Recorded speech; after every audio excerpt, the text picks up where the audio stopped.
Hello everyone, welcome to the ninth lecture on superposition of waves. इस particular lecture में हम जो topic discuss करने जा रहे हैं वो है सोनोमीटर। देखिए, सोनोमीटर ये वो डिवाइस होता है जिसका यूज़ हम लॉज ऑफ स्ट्रिंग्स जो हमने इसके पहले पढ़े हैं उन्हें वेरीफाई करने के लिए होता है। साथ ही सोनोमीटर के हेल्प से हम क्या कर सकते हैं कि जो कोई मेरे पास अगर मान लीजिए ट्यूनिंग फोर्क है और उसकी फ्रीक्वेंसी अननोन है तो उस ट्यूनिंग फोर्क के फ्रीक्वेंसी को भी हम पता कर सकते हैं। ठीक है, तो सोनोमीटर को पढ़ने से पहले हमें ये देखना पड़ेगा कि कौन से लॉज ऑफ स्ट्रिंग्स थे। So as I told you before, sonometer is use to verify laws of strings, verify laws of strings, right. और इसमें जो फर्स्ट लॉ है, फर्स्ट लॉ क्या होता है? It is called as law of length. क्या था law of length? The fundamental frequency of vibration for a string is inversely proportional to the length of string. So the fundamental frequency of vibration, हमने उसको ns लिखा था, it is inversely proportional to the length of string. यहाँ पर हमें एक चीज याद रखनी है, टेंशन एंड जो लीनियर मास डेंसिटी है वो कैसे होनी चाहिए? They should be constant, right. फिर हमने सेकंड लॉ पढ़ा था, सेकंड लॉ को हम कहते हैं law of tension. Law of tension, law of tension क्या था? जो फंडामेंटल फ्रीक्वेंसी है किसी भी स्ट्रिंग के लिए उसके वाइब्रेशन की, it is again directly proportional to the tension of the string. यहाँ पर लेंथ और लीनियर मास डेंसिटी कैसे रहने वाले हैं? दे विल रिमेन कांस्टेंट, चलेगा। और जो थर्ड लॉ है, थर्ड लॉ, इसे हम कहते हैं law of linear mass density. Law of linear mass density क्या था ये law? So it says that fundamental frequency of vibration in case of string is inversely proportional to square root of linear mass density. यहाँ पर length और tension कैसे रहेंगे? They will remain constant. और इस लॉस को वेरीफाई करने के साथ जो सेकंड मैंने यूज बताया है सोनोमीटर का, वो क्या है? To know the frequency, unknown frequency of a tuning fork. ठीक है, तो चलिए आगे समझेंगे एक एक करके। सबसे पहले हम क्या करते हैं, सोनोमीटर जो है वो पर्टिकुलर इंस्ट्रूमेंट, उसका कंस्ट्रक्शन देख लेते हैं। तो if you see the construction, सबसे पहला पॉइंट यही है कि it is actually a hollow wooden box, जिसे हम साउंड बॉक्स भी कहते हैं। इस तरीके से एक हॉलो वुडन का बॉक्स होता है। यहाँ पर जो बैक एंड है, यहाँ पर हम एक हुक अटैच करते हैं, और जो फ्रंट एंड है वहां पर हम एक पुली को अटैच कर सकते हैं। फिर हम क्या करते हैं, दो वेज शेप्ड ब्रिजेस लेते हैं। अब वेज शेप्ड ब्रिजेस मतलब इस तरीके का स्ट्रक्चर दिखता है। आप अगर साइड से देखोगे तो रेक्टेंगुलर शेप का एक वुडन बार कह लीजिए, इस तरीके से होगा, जिसकी ये जो टिप है, दिस पर्टिकुलर टिप, ये थोड़ी पॉइंटेड होती है। ठीक है, आपने अगर अपने स्कूल में प्रिंसिपल के केबिन में अगर गए होंगे आप, तो वहाँ पर उनका जो नाम लिखा होता है जिस नेम प्लेट पे, जनरली वो वेज शेप्ड ऐसी नेम प्लेट होती है। तो इस तरीके से हम दो ब्रिजेस लेंगे, जिन्हें हमने क्या कहा है यहाँ पर, पी एंड क्यू ब्रिजेस यहाँ पर लिख कर दिखाया है, दिख रहा है आपको, जो हमने विड्थ के पैरेलल ऐसे उनको अरेंज करके रखा है। और ये जो ब्रिजेस होते हैं दे आर मूवेबल, सो इनको आप मूव करवा कर इनके बीच का जो डिस्टेंस है वो चेंज कर सकते हो। अब इन दो पर्टिकुलर ब्रिजेस के बीच का डिस्टेंस मेजर करने के लिए इसी सोनोमीटर का ये जो टॉप सरफेस होता है, यहाँ पर हम क्या करते हैं, एक स्केल लगा लेते हैं, है ना, ताकि इनके बीच के डिस्टेंस को मेजर किया जा सके। देन ये जो पर्टिकुलर लेंथ है, इस लेंथ के अलोंग ही हम इन पर्टिकुलर वेजेस की या ब्रिजेस की लेंथ को चेंज करने वाले हैं।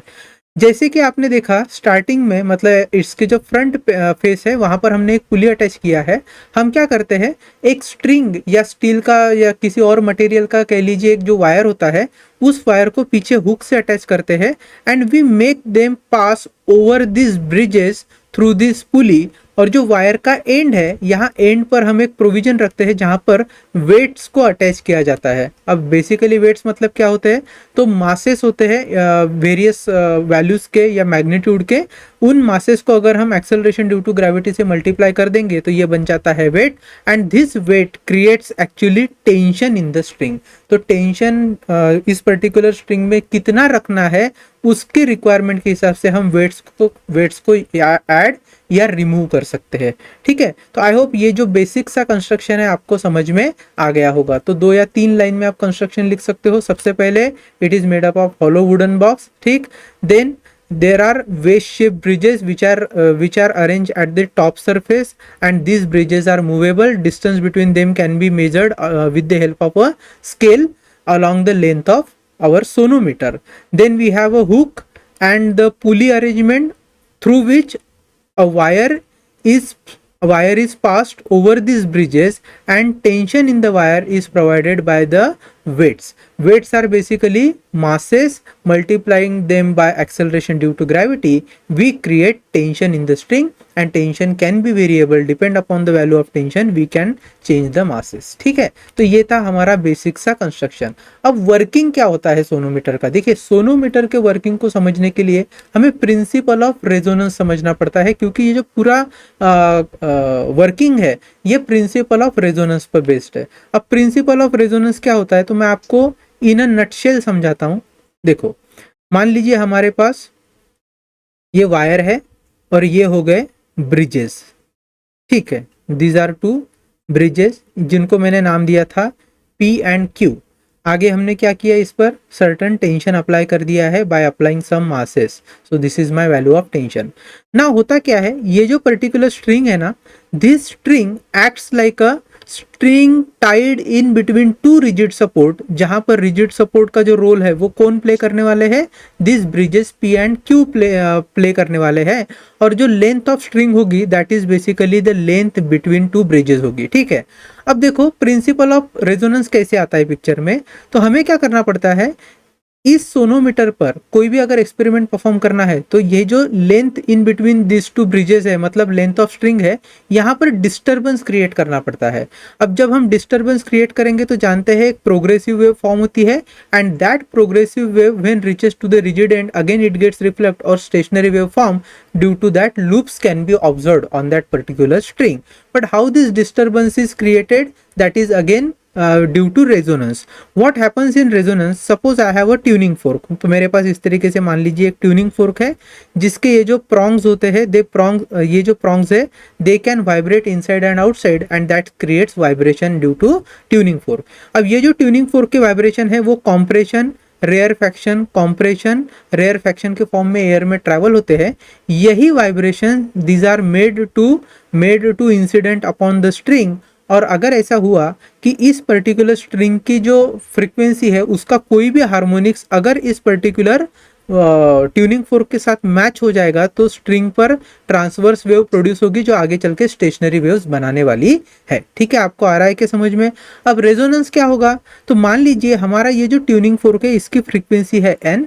इसी फ्रीक्वेंसी वाले ट्यूनिंग फोर्क को जैसे ही मैं इस पर्टिकुलर स्ट्रिंग के पास लेके जाऊंगा ट्यूनिंग फोर्क को, तो मैं देखूंगा अगर इस ट्यूनिंग फोर्क की फ्रीक्वेंसी और जिस लेंथ पर ये स्ट्रिंग है उस लेंथ पर इस पर्टिकुलर स्ट्रिंग की जो फ्रीक्वेंसी होगी, fundamental frequency, that is ns is equal to क्या होता है 1/2 of L under root of T/m. ये हम जानते हैं.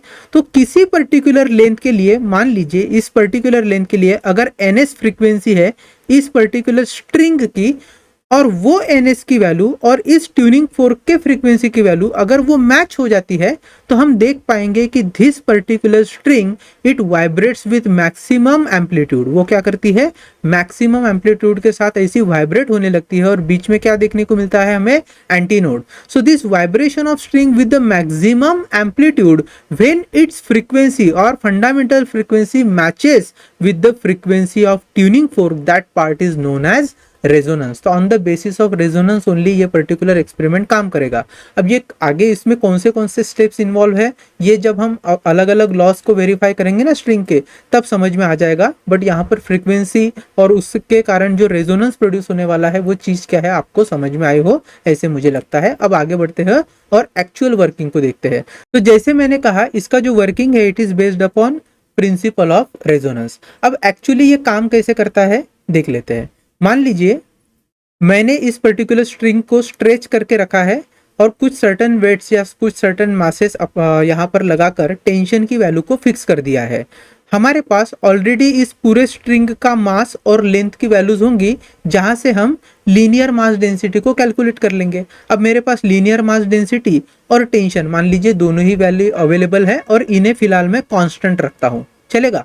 अब क्या करना है आपको, जैसे ही मैं कोई एक n फ्रीक्वेंसी वाला ट्यूनिंग फोर्क इस स्ट्रिंग के पास लेकर आऊंगा, इस पर्टिकुलर स्ट्रिंग को उस ट्यूनिंग फोर्क से टच नहीं करना है, जस्ट उसके पास लाना है, तो हम देखेंगे because of transmission of vibration there will be a formation of progressive wave on the string and at the rigid support or at the bridges the wave will reflect and loops will be formed.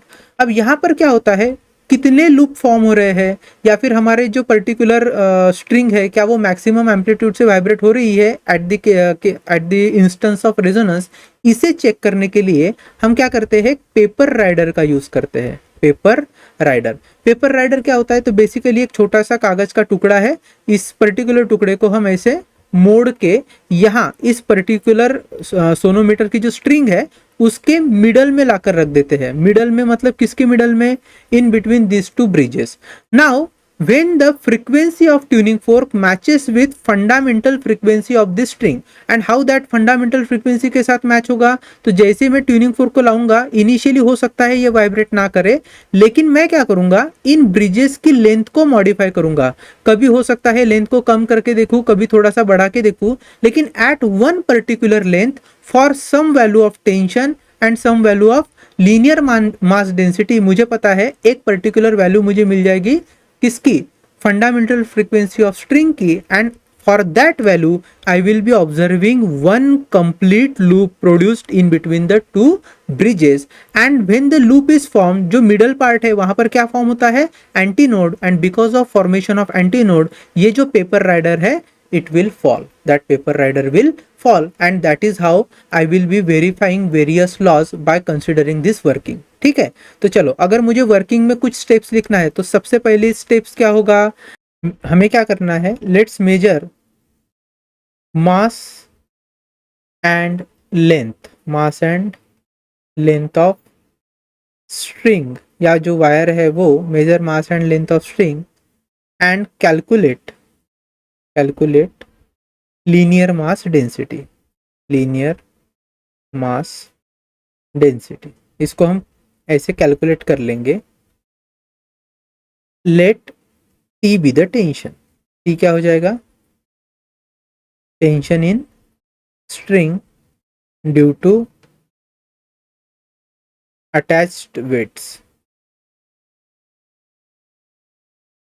ठीक, second हमने क्या कहा है, as the string is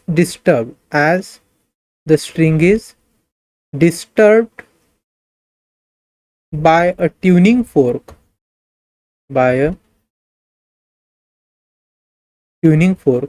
हम देखेंगे ट्रांसवर्स वेव का formation, transverse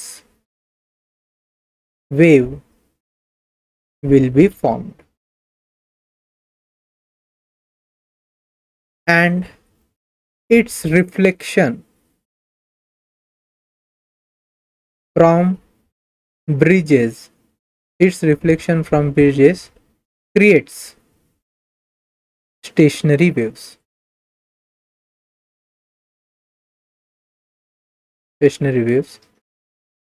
The amplitude is very large. तो लार्ज एम्पलीट्यूड के साथ ये जो स्टेशनरी वेव्स है वो उसके अंदर फॉर्म होगी। थर्ड पॉइंट में हम क्या लिख सकते हैं, to identify the resonance, as I told you before, ये जो पूरा का पूरा वर्किंग है वो रेजोनेंस के प्रिंसिपल पर काम करता है। So I am writing to identify the resonance, a small paper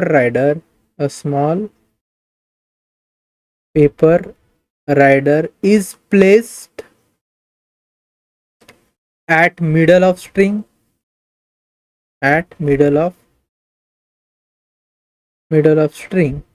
now fourth point, when the frequency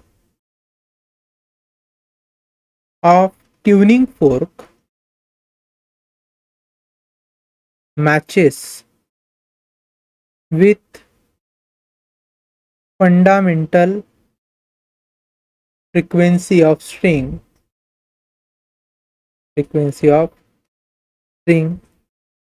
for length L, for length L between P and Q bridges,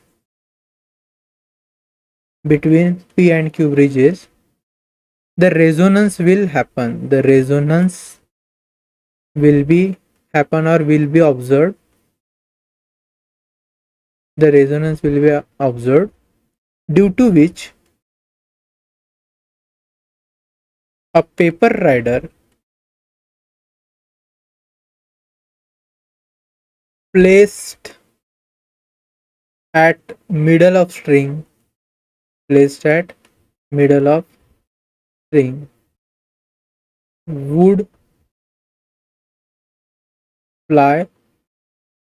ठीक है, और यहाँ पर हमारा जो बेसिक वर्किंग है ऐसे चलते रहेगा.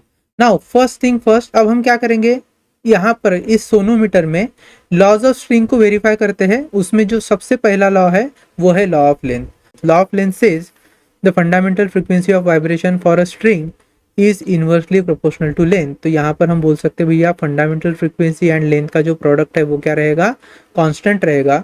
और कांस्टेंट में कौन सी चीजें आएंगी, टेंशन को कांस्टेंट होना पड़ेगा और लीनियर मास डेंसिटी को भी कांस्टेंट होना पड़ेगा.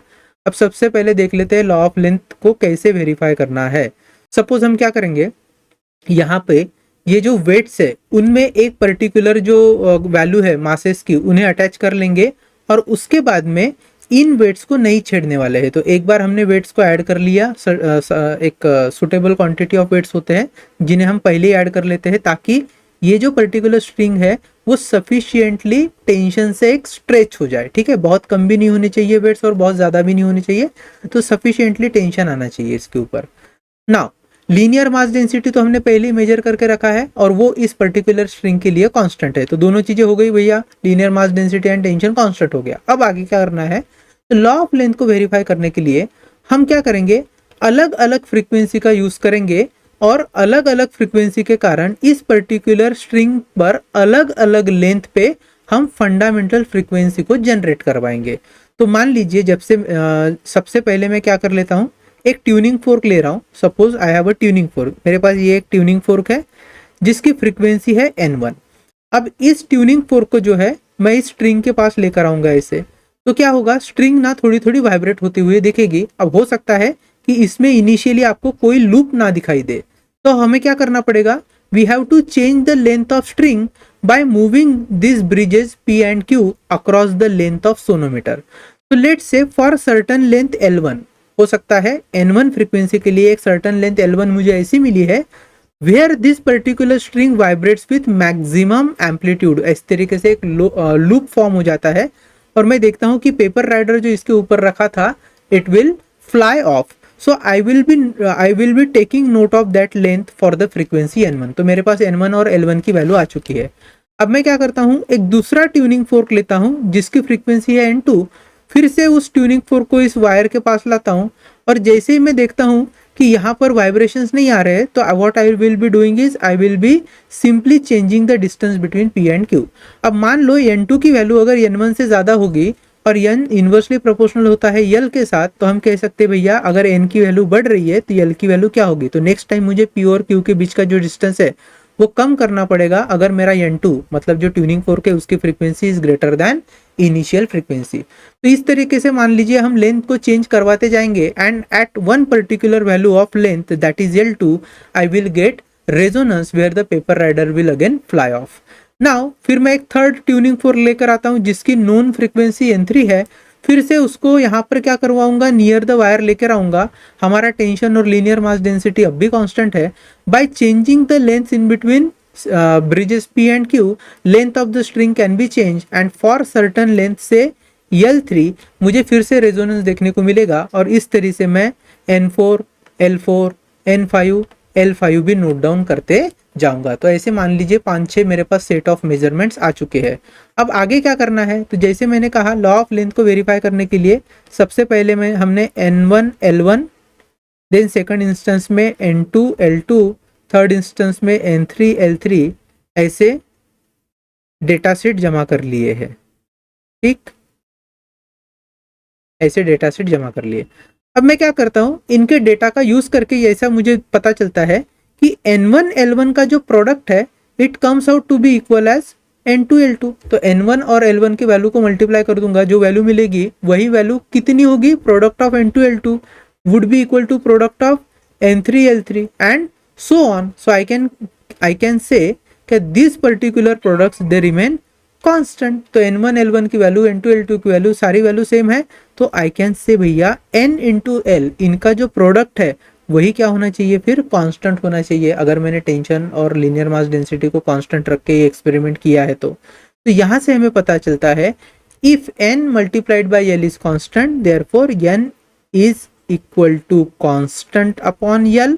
कांस्टेंट को हटा देंगे तो ये हो जाएगा n is inversely proportional to l and this is how we will be verifying the law of length. चलेगा। Now let's move ahead. अब हम क्या कर रहे हैं, लॉ ऑफ टेंशन को, जो कि हमारा सेकंड लॉ होता है स्ट्रिंग का, उसे वेरीफाई करते हैं। क्या बोलता है लॉ ऑफ स्ट्रिंग, वो कहता है कि भैया the fundamental frequency of vibration is directly proportional to under root of T. तो यहाँ पर हमें क्या करना है, लेंथ और लीनियर मास डेंसिटी को कांस्टेंट रखना है।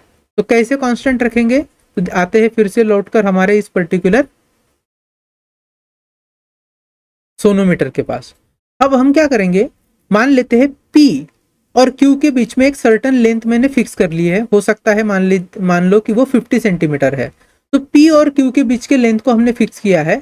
नाउ लीनियर मास डेंसिटी, जैसे मैंने बोला एक पर्टिकुलर वायर के लिए फिक्स होती है, तो linear mass density already constant है। अब हम क्या करेंगे, सबसे पहले एक ट्यूनिंग फोर्क लेकर आएंगे जिसकी फ्रीक्वेंसी है N1। मैं इस ट्यूनिंग फोर्क को इस वायर के पास लेकर आऊंगा और मुझे रेजोनेंस ऑब्जर्व करना है। तो रेजोनेंस ऑब्जर्व करवाने के लिए अब मैं लेंथ को कांस्टेंट रख रहा हूं, लेकिन टेंशन की वैल्यू को चेंज करते जाऊंगा आइदर बाय एडिंग और removing the wait.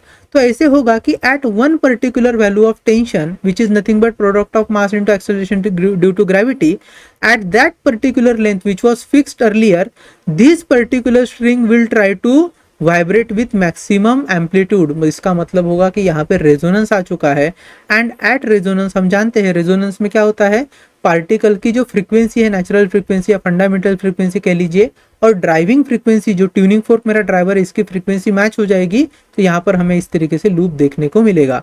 Again due to formation of antinode at the middle, हमारा जो पर्टिकुलर पेपर राइडर है वो क्या हो जाएगा, फ्लाई ऑफ हो जाएगा। ठीक है, आ रही है बात समझ में। तो यहाँ पर हमने क्या किया, N1 के लिए एक वैल्यू को मेजर किया टेंशन की, दैट वाज T1। ठीक, फिर हम क्या करेंगे, फिर से मैं एक दूसरा ट्यूनिंग फोर्क लेकर आ रहा हूँ जिसका है फ्रीक्वेंसी N2, लेंथ अभी भी फिक्स ही है। अब यहाँ पर अगर ट्यूनिंग फोर्क लेकर आऊंगा तो मुझे क्या करनी है, मासेस जो है वो चेंज करके देखने हैं एंड अल्टीमेटली एक टेंशन की वो वैल्यू क्रिएट हो जाएगी जहां पर फिर से मुझे स्ट्रिंग में रेजोनेंस देखने को मिलेगा। आ रही है बात समझ में। अब देखिए यहाँ पर्टिकुलरली अगर N2 की वैल्यू N1 से ज़्यादा होगी तो ऑटोमेटिकली जो टेंशन है उसे भी आपको मास ऐड करके बढ़ाना पड़ेगा, बिकॉज हम जानते हैं भैया the fundamental frequency is directly proportional to square root of tension. तो टेंशन बढ़ेगा तभी फ्रीक्वेंसी बढ़ता है। तो ऑलरेडी बढ़ी हुई फ्रीक्वेंसी अगर मैं लेकर आ रहा हूँ तो मुझे वेट्स ऐड करते रहने पड़ेंगे।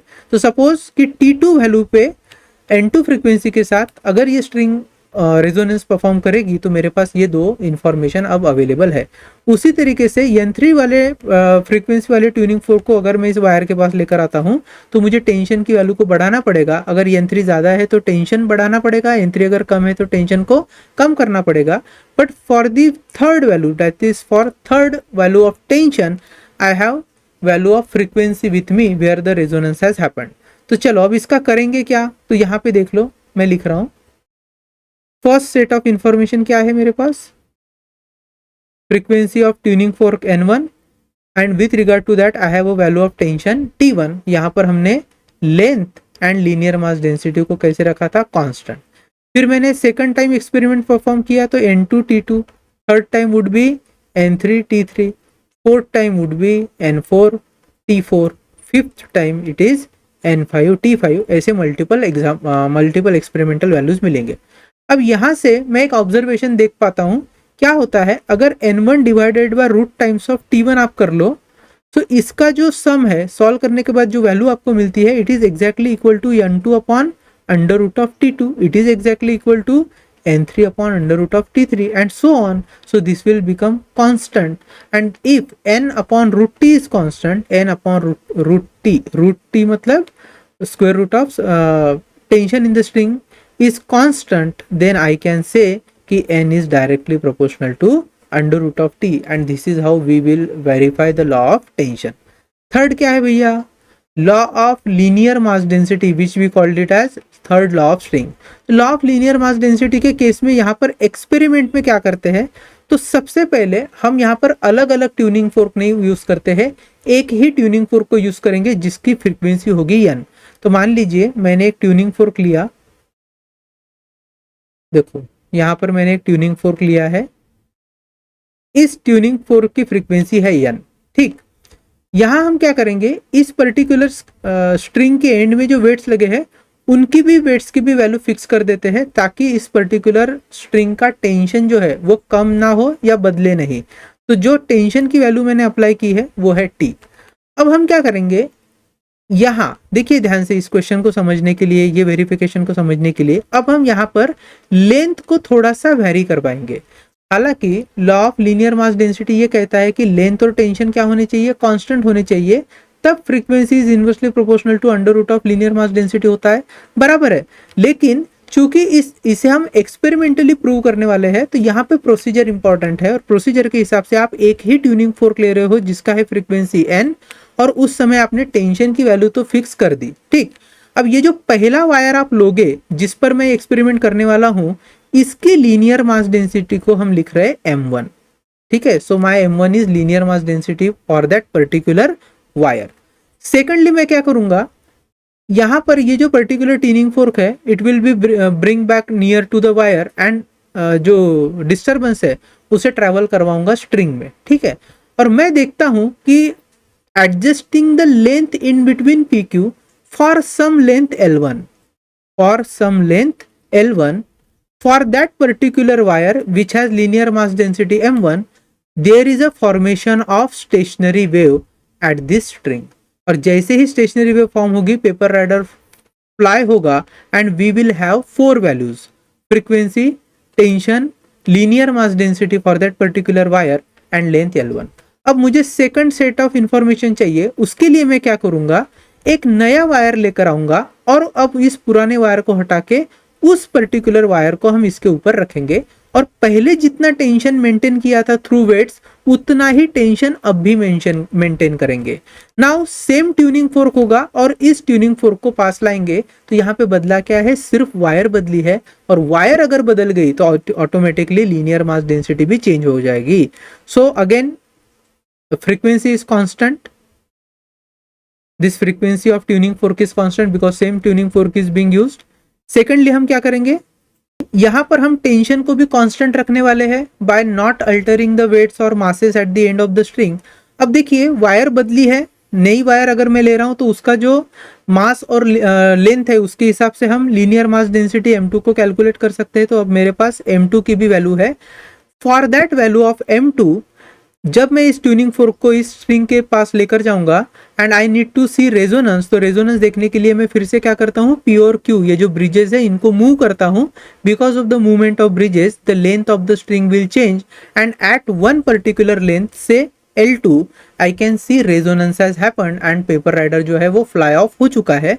तो यहाँ पर हमारे पास 2 वैल्यूज मिल गई, m1 की और L1 की, m2 की और L2 की, राइट. और यहाँ पर frequency of tuning fork and tension को हमने कांस्टेंट रखा है. फिर मैं सेम ट्यूनिंग फोर्क फिर से एक बार लूंगा, टेंशन की वैल्यू फिर से फिक्स करनी है उतनी जो इतनी पहले थी, लेकिन अब यहाँ पे एक नया वायर लेकर आ रहा हूँ, थर्ड वायर. सो जैसे ही नया वायर लेकर आऊंगा, उसकी मास और उसके लेंथ से हम क्या कैलकुलेट कर लेंगे, linear mass density m3 calculate करेंगे, और फिर इस ट्यूनिंग फोर्क को वायर के पास लेकर आऊंगा, डिस्टर्बेंस क्रिएट करेंगे, P और Q ब्रिजेस को मूव करवा के एक पर्टिकुलर लेंथ L3 पे मुझे रेजोनेंस देखने को मिलेगा, उस L3 को मैं नोट कर रहा हूँ. तो इसी तरीके से आप M4, L4, M5, L5 ऐसे मेजरमेंट्स ले सकते हो.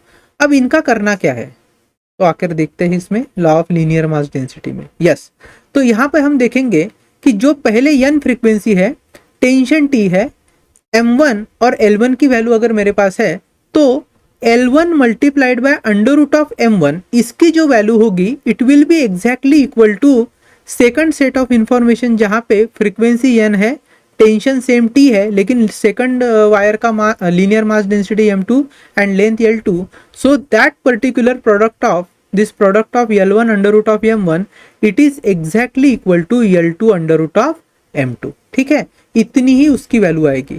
फिर थर्ड सेट ऑफ इंफॉर्मेशन हम देखेंगे जहां पर फ्रीक्वेंसी सेम है, टेंशन सेम है, बट नया वायर आने के बाद उसकी मास और लेंथ को मेजर करके लीनियर मास डेंसिटी को हम M3 लिखेंगे, और उसके लिए जो पर्टिकुलर लेंथ मुझे मिलेगी L3, यहाँ से मैं देखूंगा कि L3 और अंडर रूट M3 इनकी जो वैल्यू है that will remain same as that of previous products. ठीक है, तो इस तरीके से आप 4 और 5 एक्सपेरिमेंट्स कर सकते हो और अंत में लिख सकते हो कि भैया अगर L1 under root of M1 is equal to L2 under root of M2 is equal to L3 under root of M3 है, तो इसका मतलब है product of L and under root M is what, it is constant. ठीक है, अब यहाँ पे एक चीज आपको क्या नोटिस करनी है कि हमने देखा था थोड़ी देर पहले जो फंडामेंटल फ्रीक्वेंसी होती है it is inversely proportional to length होती है, और अगर मैं ड्यूरिंग एक्सपेरिमेंट इन रियलिटी अगर लेंथ की वैल्यू को कांस्टेंट रखता हूं, इन रियलिटी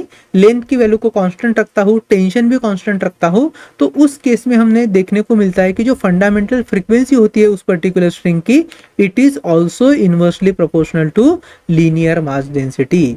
तो जैसे fundamental frequencies inversely proportional to length होती है, उसी तरीके से अगर लेंथ को कांस्टेंट करते जाओगे हर एक्सपेरिमेंट में, टेंशन को कांस्टेंट करते जाओगे, तो आप देख पाओगे कि हमारी जो फंडामेंटल फ्रीक्वेंसी है it is inversely proportional to linear mass density. ठीक है, चलेगा, इतना आपको पता होना चाहिए, and this is how we verify the laws of string. Now the next question is finding unknown frequency of tuning fork. तो मान लीजिए मेरे पास इस तरीके से कोई भी एक ट्यूनिंग फोर्क दे दिया है और उसकी फ्रीक्वेंसी मुझे अननोन है, तो यहाँ पर मैंने ट्यूनिंग फोर्क लेकर आया, उसकी फ्रीक्वेंसी मुझे पता नहीं, तो यहाँ पर मैं n लिख रहा हूँ, अभी फिलहाल पता नहीं कितनी है। अब कैसे पता करते हैं, तो जैसे ही इस पर्टिकुलर ट्यूनिंग फोर्क को मैं यहाँ पर इस स्ट्रिंग के पास लेकर आऊंगा, तो सबसे पहले टेंशन की वैल्यू जो होगी वो मुझे फिक्स है, पता होगी, लीनियर मास डेंसिटी में पहले ही कैलकुलेट करके रखूंगा, और इस पर्टिकुलर स्ट्रिंग को रेजोनेंस पर लाने के लिए P और Q ये जो ब्रिजेस है इनको मूव करवा के स्ट्रिंग की लेंथ चेंज करूंगा, and at one particular length I will be seeing कि कुछ नंबर ऑफ लूप्स इस पर फॉर्म हो चुके हैं। हो सकता है वो सिंगल लूप बने, या 2 लूप्स हो सकते हैं, 3 लूप्स हो सकते हैं, 5 लूप्स, कितने भी लूप्स हो सकते हैं। तो हमें क्या करना है, उस लेंथ को और नंबर ऑफ लूप्स को मेजर कर लेना है। तो अगर मैं देखिए नंबर ऑफ लूप्स को मेजर कर लेता हूं, उतने नंबर ऑफ लूप के लिए जो लेंथ है उसे अगर मेजर कर लेता हूं, टेंशन T और लीनियर मास डेंसिटी की वैल्यू अगर मुझे पता है, तो frequency of tuning fork is nothing but number of loops form in the string divided by 2 times the length of string for those number of loops, and in numerator it is multiplied by tension in the string and divided by linear mass density in square roots. तो यहां पर आपको इस फॉर्मूले से frequency of tuning fork पता चल जाएगी। ठीक है, चलो अब हम क्या कर लेते हैं, कुछ इंपॉर्टेंट सॉल्व न्यूमेरिकल्स और एक्सरसाइज के जो क्वेश्चन है regarding to strings as well as sonometer, उन्हें देख लेते हैं। तो भैया सबसे पहला क्वेश्चन क्या दिया है, first question is a string is fixed at both the ends, what is the ratio of frequency of first harmonic to that of second harmonic. अब इसमें तो कुछ दम है ही नहीं। अगर मान लीजिए फर्स्ट हार्मोनिक जो है, first harmonic if it is fundamental frequency, जो कि होता ही है हमेशा, fundamental frequency is our first harmonics, तो सेकंड हार्मोनिक क्या होता है, it is 2 times of fundamental frequency, right. Now what they have asked the ratio of frequency of first harmonic to that of second harmonic. तो भैया frequency of first harmonics और second harmonics इनका अगर मैं ratio लेता हूं तो that is ns upon 2 times of ns, ns cancel, so ratio कितना आया है 1/2, सो 1/2 इज माय फाइनल आंसर। चलेगा, आप चाहो तो इसको ऐसे भी सॉल्व कर सकते हो। हम जानते हैं कि जो फंडामेंटल फ्रीक्वेंसी है उसकी एक्चुअली वैल्यू होती है 1/2L under root of T by linear mass density, उसको नीचे हम सेकंड हार्मोनिक से डिवाइड करेंगे, so that is 2 times of 1/2L under root of T by M। ये सारी चीजें कैंसिल हो जाएगी, बचेगा 1/2 and that's our answer. Next question क्या दिया है, the velocity of a transverse wave on a string of length 0.5 meter is 225 meter per second. What is the fundamental frequency of a standing wave on this string if both ends are kept fixed?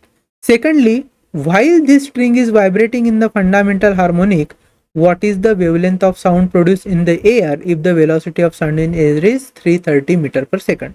समझ लेते हैं। मान लो मेरे पास इस तरीके से एक string है, ठीक, स्ट्रिंग की लेंथ देकर रखी है 0.5 मीटर। यहां पर जो वेव प्रोड्यूस होकर आगे ट्रैवल करेगी उस वेव की वेलोसिटी देकर रखी है या स्पीड देकर रखी है, कितनी देकर रखी है 225 मीटर पर सेकंड। और पूछा क्या है, what is the fundamental frequency of standing wave on the string. हम जानते हैं फंडामेंटल फ्रीक्वेंसी मतलब फर्स्ट हार्मोनिक्स का हार्मोनिक्स से हम ये कह सकते हैं कि यहाँ इस पर्टिकुलर स्ट्रिंग पर जो है वो एक सिंगल लूप फॉर्म होगा। So first harmonics only one antinode represents one loop. अब हमें पता क्या करनी है, फ्रीक्वेंसी। तो ns को कैसे पता करेंगे, तो I can write velocity of wave on the string v is equal to ns that is n lambda. ये चीज हम जानते हैं। तो ये ns that is fundamental frequency is nothing but v upon lambda लिखना पड़ेगा। अब भैया v की वैल्यू कितनी है 225 डिवाइडेड बाय, अब लैम्बडा की वैल्यू पता कर सकते हैं क्या, बिल्कुल पता कर सकते हैं। देखो मेरे पास अभी फिलहाल फंडामेंटल मोड में एक लूप है, एक लूप की लेंथ कितनी होती है, इट इज लैम्बडा बाय 2। तो हम जानते हैं एक्चुअली लेंथ जो होती है स्ट्रिंग की it is equal to number of loops multiplied by, जितने नंबर ऑफ लूप होंगे उसको हम लैम्बडा बाय 2 से मल्टीप्लाई कर लेंगे। क्योंकि यहाँ पे एक ही लूप बना है तो 1 into lambda by 2 is nothing but L, तो भैया लैम्बडा हो जाएगा 2 टाइम्स ऑफ यल। तो यहाँ पर लैम्बडा को मैं 2 टाइम्स ऑफ यल पुट कर रहा हूँ।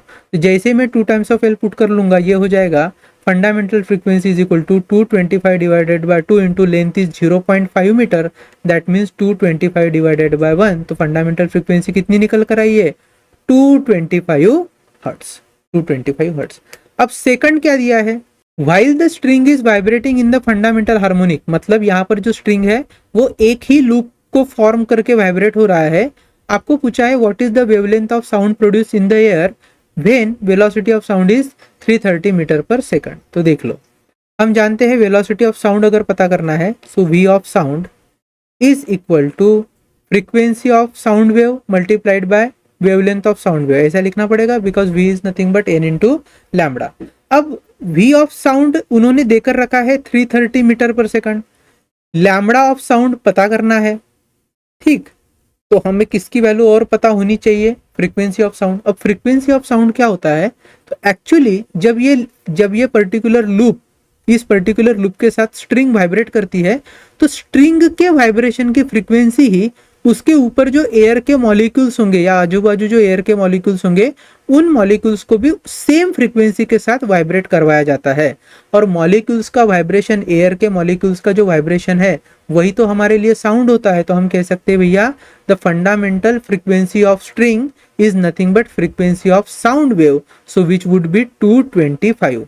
सो लैम्बडा साउंड क्या हो जाएगा, that would be 330 divided by 225 चलेगा, that would be in terms of metre. तो चलो 330 को हम 225 से कर लेंगे तो ये हो जाएगा 1 पॉइंट, तो 330 divided by 225, so 1 time this is 225, तो ये हो जाएगा 10105, right. Then point again I will have 0। Now अगर मैं इस 225 को 4 से मल्टीप्लाई कर दूं, सो 5 इंटू 4 इज 20, दिस इज 2, 4 2 जा 8 प्लस 2 10, अगेन आई हैव 1, 4 2 जा 8 एंड 1 इज 9। अब जो नेक्स्ट वैल्यू होगी अगर मैं 225 को 5 से मल्टीप्लाई कर दूंगा तो वो ऑब्वियसली 1100 से भी ज़्यादा आएगी, तो I will be multiplying this with as 4 only, तो ये हुआ 900 and how much we got 150, ठीक है। फिर मैं यहाँ पर अगर एक 0 लेता हूँ सो that would be 225 into 6 करके देखते हैं, 6 5 जा 30, this is 3, 6 2 जा 12 plus 3 15, then 1, 6 2 जा 12 plus 1 13, so 1.46 metre. So lambda of sound कितना आया है 1.46 मीटर। चलेगा कब, जब मेरे पास velocity of sound 330 metre per second देकर रखी है। नेक्स्ट क्वेश्चन देख लेते हैं।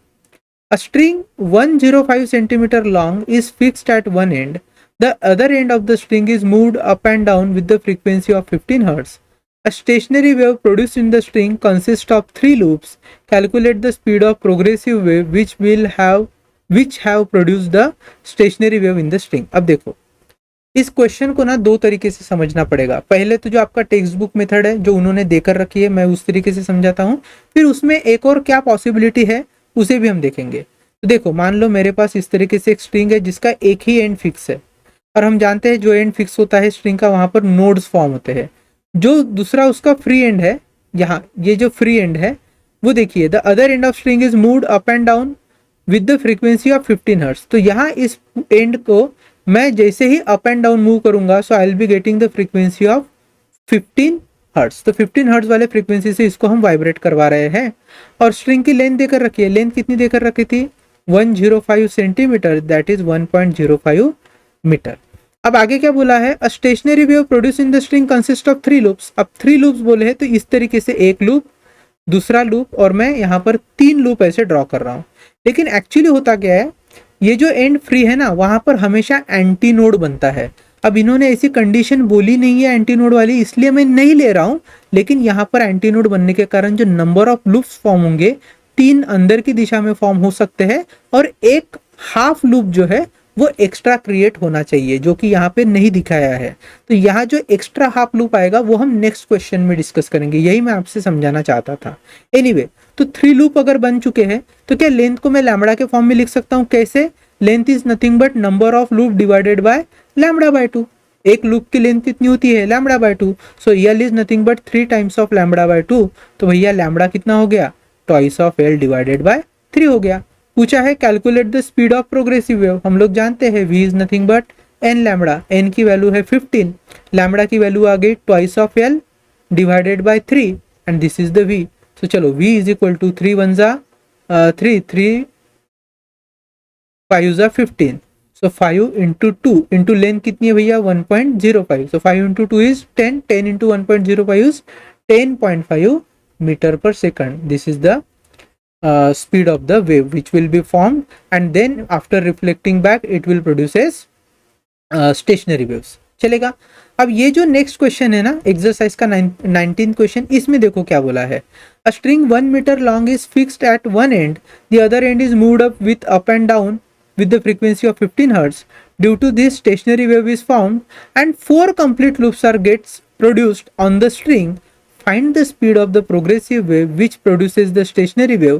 और अब देखो यहाँ पे बोला है remember that the moving end is always an antinode। तो यहाँ पर फिर से पहले जैसे मैं डायग्राम बना रहा हूँ, this is the diagram, length is how much, it is 1 metre, और जो एंड है वहां पे तो एंटी नोड बनने वाला है, और अंदर कितने लूप्स फॉर्म हुए 4, सो 1 2 3 4, और ये हो गया 1/4 मतलब half of loop, 1/4 lambda that is half of loop. तो एल को क्या हम ऐसे लिख सकते हैं, कितने नंबर ऑफ लूप है भैया, L is nothing but 4 loop है, तो 4 into lambda by 2 plus 1/4 loop is there that is lambda by 4। तो ये हो जाएगा 2 lambda plus lambda by 4 that is 9 lambda by 4। तो एल की वैल्यू अगर 9 लैम्बडा बाय 4 है तो लैम्बडा हो जाएगा 4 times of L divided by 9। ठीक, चलो अब हमें क्या निकालना है, v is equal to n lambda होता है। अब स्पीड को पता करना है तो v is equal to n की वैल्यू दी है 15, लैम्बडा की वैल्यू दी है भैया 4l अपॉन 9। तो चलो 15 इंटू 4 कितना होता है 60, 60 अपॉन 9 इंटू लेंथ कितना है 1 मीटर। अब देखो 60 बाय 9, तो 9 into 6 is 54, so this is 6.54, फिर आ जाएगा 6, अगेन 6 से मल्टीप्लाई करने का पड़ेगा तो 54, और ये इस तरीके से 6666 मीटर पर सेकंड चलता रहेगा। तो velocity it 6.66 metre per second.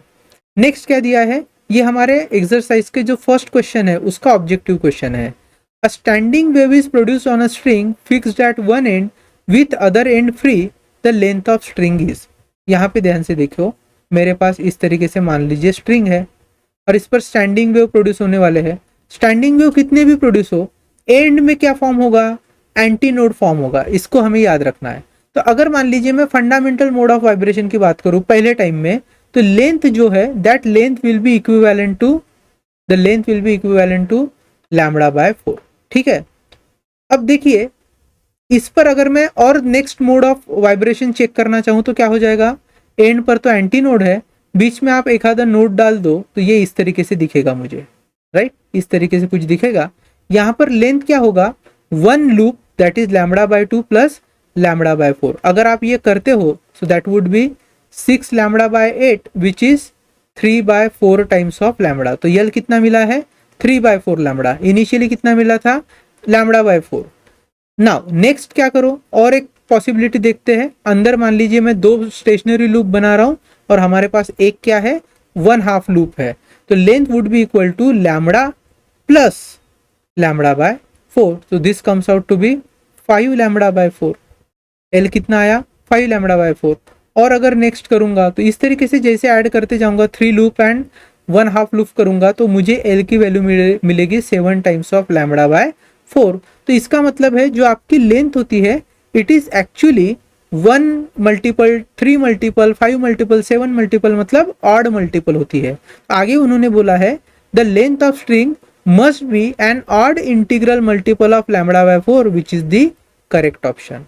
Is it be must be an odd integral multiple of λ/2? नहीं, वो ऑड इंटीग्रल मल्टीपल ऑफ λ/4 है। जो पहला ऑप्शन है वो करेक्ट है, बाकी के ऑप्शन देखने की जरूरत भी नहीं है। Next question, a sonometer wire of length 50 centimeter is stretched by keeping weights equivalent to 3.5 kg. The fundamental frequency of vibration is 125 Hz. Determine the linear density of wire. तो क्या क्या देकर रखा है, लेंथ देकर रखी है वायर की 50 centimetre, so which is equal to 0.5 metre. Weight equivalent, अब वेट इक्विवेलेंट में क्या देखना है आपको, देखिए जो टेंशन होता है, tension is nothing but mass into acceleration due to gravity. यहाँ पे मास की वैल्यू दी है 3.5 kg जो इस सोनोमीटर के वायर पे लगने वाला है, multiplied by acceleration due to gravity g। तो इसको मैं लिख सकता हूँ 3.5 इंटू जी की वैल्यू मैं यहाँ पर 10 ले रहा हूँ so that our calculation will become easy. ना टेंशन हो गया, बाद में बोल रहा है the fundamental frequency is 125, so fundamental frequency is n which is 125 hertz. और पूछा है determine the linear density of wire. हम जानते हैं fundamental frequency is 1/2 of L under root of T/m। तो यहाँ पर लीनियर मास डेंसिटी को फाइंड करना है, इसलिए मैं स्क्वेयरिंग कर लेता हूँ दोनों साइड में। तो दैट वुड बी ns का square is 1/4 times of L square T/m। तो m इज नथिंग बट 1 या फिर T अपॉन लिख लो डायरेक्टली 4L स्क्वायर ns का स्क्वायर। अगर आप इसको सॉल्व करोगे सो m वुड बी, T की वैल्यू कितनी देकर रखी है टेंशन की, 3.5 into 10 divided by 4 into length कितना है 0.5 मीटर, उसका स्क्वायर करोगे तो दैट वुड बी 0.25 इंटू 125 का स्क्वायर। ठीक है, अब देखो 4 इंटू 0.25 इज 1, तो बचा क्या है हमारे पास ऊपर 3.5 इंटू 10 इज 35 डिवाइडेड बाय 125 का square. So m is equal to that linear mass density is equal to 35 divided by 125 into 125। आप इस तरीके से कर सकते हो। तो अगर मान लीजिए सॉल्व करने के लिए मैंने सबसे पहले ले लिया इसको 350 is what 10 to the power -1 लेना पड़ेगा, and here it is 125 multiplied by 125। तो चलो 350 को मैं 125 से मल्टीप्लाई करूंगा, सो 125 into 2 is how much 250 and 125 into 3 ये कितना आ जाएगा 5 3 जा 15 1 I think it is 375 right 375। तो ये नहीं चलेगा, 2 से ही करना पड़ेगा। सो 125 इंटू 2 आ जाएगा 250। तो this is 0 0 this is 100, then again यहाँ पर मैं एक जीरो ले लेता हूँ, सो दिस वुड बी 1000। अब देखो अगर मैं इस 125 को 8 से मल्टीप्लाई करूँ तो क्या हो जाएगा, 8 5 जा 40, दिस इज 4 8 2 जा 16 plus 4 is 20, this is 0, then we have to 8 1 जा 8 8 प्लस 2 इज 10, तो ये हो गया 1000, that means 2.8। So next part जो है this is 2.8 into 10 to the power -1 divided by 125। तो एक काम कर लेते हैं, ऊपर कर लेते हैं 280, ये हो जाएगा 10 टू द पावर -3 आ जाएगा, this is 125। So 280 divided by 125. So 125 into 2 is 250. This is 250. Then we have 30.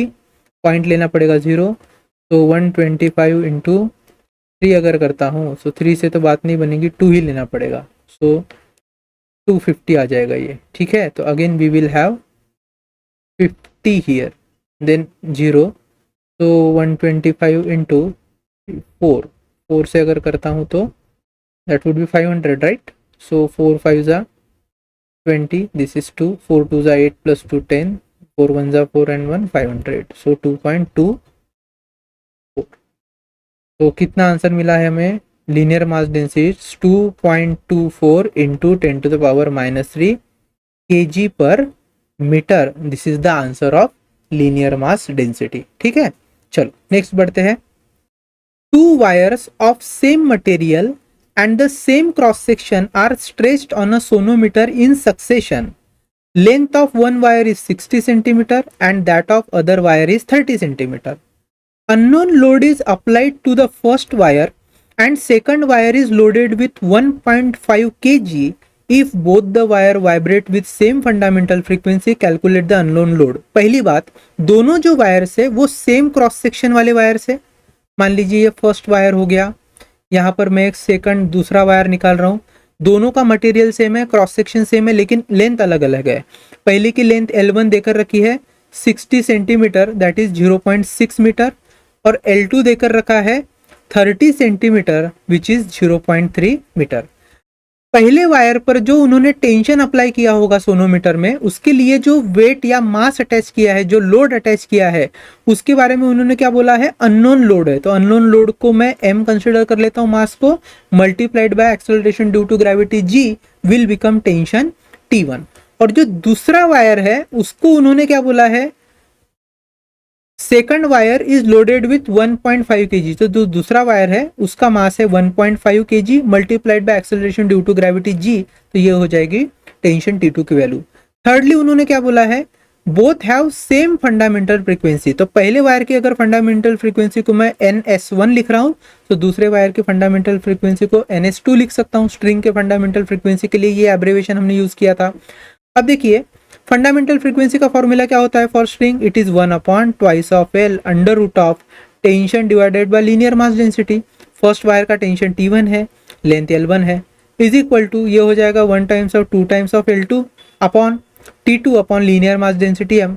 देखो सेम अगर वायर रही ना, वायर अगर मटेरियल सेम है और उसका क्रॉस सेक्शन भी सेम है, तो लेंथ कितनी भी रहने दो, लीनियर मास डेंसिटी हमेशा क्या रहेगी, सेम रहेगी, कांस्टेंट रहेगी। इसलिए हमने यहाँ पे M1 M2 ऐसे नहीं लिखा है, ठीक है। अब अगर आप ध्यान से देखो तो 2 2 कैंसिल हो गया, M भी कैंसिल हो गया, तो क्या बचा है हमारे पास, I can write this as L1 upon L2 under root of T1 upon T2।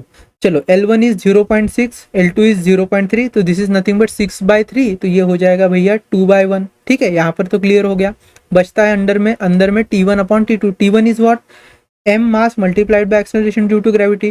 T2 is how much, 1.5 kg multiplied by 1.5 kg multiplied by acceleration due to gravity g cancel, तो क्या आया हमारे पास, 2/1 is equal to under root of m upon 1.5, ठीक। चलो squaring कर लेते हैं, so that would be 4 is equal to m upon 1.5, तो मास कितना हो गया, 4 इंटू 1.5 दैट इज 6 kg। तो जो अननोन लोड था वो कितने केजी का था, 6 केजी का था। चलिए आगे बढ़ते हैं। This is very interesting and important question from CET perspective also, क्योंकि यहाँ से आगे हम कई इंपॉर्टेंट बातें जो है वो सीखने वाले हैं।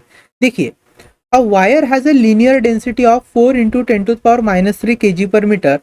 It is stretch between 2 rigid support with a tension of 360 newton. The wire resonates at the frequency of 420 hertz and 490 hertz in 2 successive modes, find the length of wire. देखो सबसे पहले क्या दिया है उसे मेंशन कर लेते हैं। लीनियर मास डेंसिटी देकर रखी है 4 इंटू 10⁻³ kg पर मीटर की। उसके बाद उन्होंने बोला है कि जो टेंशन है इट इज 360 न्यूटन जो अप्लाई किया है, और फिर आगे उन्होंने बोला है कि this wire resonates at the frequency of 420 hertz and 490 hertz in 2 successive mode. अब जो सक्सेसिव मोड्स होते हैं they are basically number of harmonics. तो मान लीजिए nth हार्मोनिक्स जो है वो 420 हर्ट्ज पे दिखाई दे रहा है, और उसका जो नेक्स्ट सक्सेसिव हार्मोनिक है that would B n+1 number का जो हार्मोनिक्स होगा, इट वुड बी 490 हर्ट्ज और आपको पूछा है find the length of wire. देखिए स्ट्रिंग के केस में लेंथ ऑफ वायर अगर आपको फाइंड करना है तो आप लिख सकते हो fundamental frequency is 1/2 of L under root of T by M. ध्यान से देखोगे तो एम और टी दोनों की वैल्यू देकर रखी है और फंडामेंटल फ्रीक्वेंसी की वैल्यू हमारे पास नहीं है। क्योंकि अगर ये वैल्यू होती तो एल को हम डायरेक्टली फाइंड कर सकते थे, बट फंडामेंटल फ्रीक्वेंसी को फाइंड करने के लिए हमारे पास ये डेटा गिवन दिया है, उन्होंने दो हार्मोनिक्स सक्सेसिव हार्मोनिक्स देकर रखे हैं। अब मैं यहाँ पर आपको एक चीज बताता हूँ। अगर स्ट्रिंग के केस में, ध्यान से समझिए, इसको आपको याद रख लेना है, स्ट्रिंग के केस में, और यही फॉर्मूला आगे जब हम पाइप इंस्ट्रूमेंट पढ़ेंगे तो उसके ओपन पाइप वाले केस में, ओपन पाइप आगे मैं वैसे समझाऊंगा आपको, फिलहाल बस यहाँ पे देख लो। स्ट्रिंग हो चाहे ओपन पाइप हो, जो फंडामेंटल फ्रीक्वेंसी होती है जिसे हम एनएफ लिख सकते हैं, it is equal to the difference between successive harmonics. तो अगर एक हार्मोनिक्स से n प्लस फर्स्ट नंबर का हार्मोनिक्स, उससे अगर मैं previous harmonics that is nth number वाले हार्मोनिक्स को माइनस कर दूं तो I will be getting NF। बात आ रही है क्या समझ में?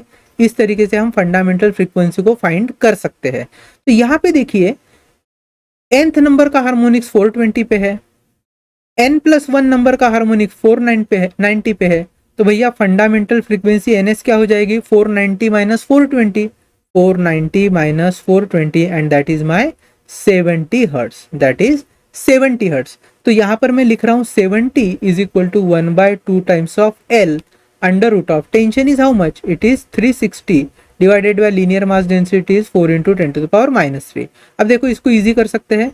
L is nothing but 1/2 × 70 under root of, देखिए 10⁻³ है, ऊपर चले जाएगा तो 10⁻+3, 360 का एक जीरो अगर मैं 10 में ऐड कर लूँ तो ये हो जाएगा 36 × 10⁻+4, नीचे है 4, 4 1 जा 4, 4 9 जा 36, तो अंडर रूट में मुझे मिल रहा है 9 × 10⁻+4। तो ये 9 बाहर आ जाएगा तो बनेगा 3, 10⁻4 बाहर आ जाएगा तो बनेगा 100 डिवाइडेड बाय 2 × 70। ठीक है, ये हमारे पास डेटा है। अब नेक्स्ट वैल्यू क्या सॉल्व करनी है? 3 × 100 इज 300 डिवाइडेड बाय 2 × 70 इज 140। तो आप इसको ऐसे कैंसिल कर सकते हो, दैट इज 30/14। तो ये है length LL।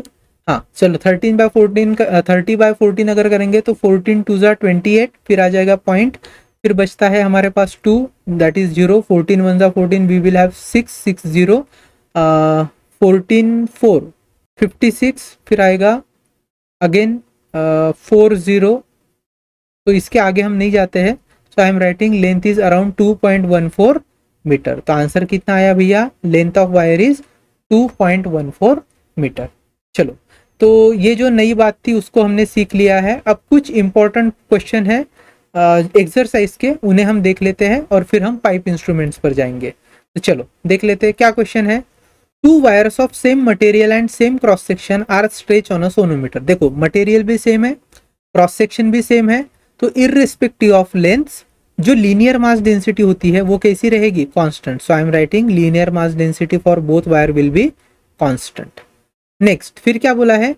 1 wire is loaded with 1.5 kg। तो अगर मैं टेंशन T1 की बात करूं तो वो कितना होगा फर्स्ट वायर के लिए? It can be 1.5 kg multiplied by acceleration due to gravity G।